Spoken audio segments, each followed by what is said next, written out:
I call the member for Wills. Deputy Speaker, the government has been woeful in their response to the Tatmadaw, the military junta, the perpetrators of Myanmar's coup on the 1st of February. Australia is one of the world's oldest democracies and a middle power in the Indo-Pacific region.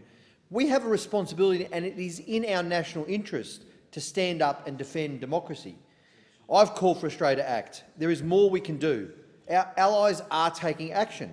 The US, the UK, Canada and the EU have leveraged their relevant Magnitsky laws to sanction a total of 38 individuals and 17 entities, all targeted at military leaders and their business interests. Yet what have the Australian Prime Minister and Foreign Minister done? Zero sanctions from Australia.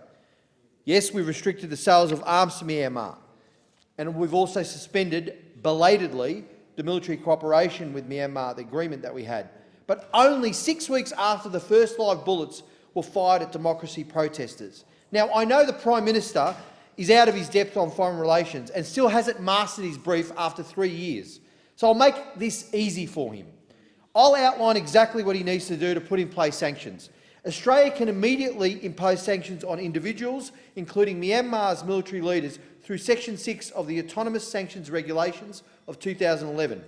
Australia can also sanction entities, although it will take a little bit longer because the government would need to amend the regulations. We could enact sanctions very swiftly if the government wasn't dragging their feet on legislating effective Magnitsky laws as recommended by the Standing Committee on Foreign Affairs, Defence and Trade last year. Last week, the United Nations General Assembly voted to condemn the Myanmar coup. Australia voted in support of the motion, and I welcome this. But Australia did no more than that. 25 countries spoke about their position on Myanmar in the UN General Assembly. Australia was not one of them.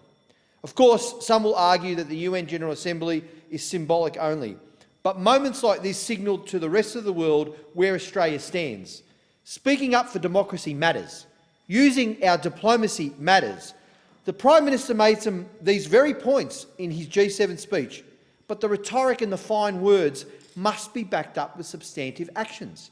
Australia should be a leading voice for democracy in our region on this issue, because it is the frontline battle between democracy and authoritarian regimes. It's an issue that will shape the geostrategic map this century.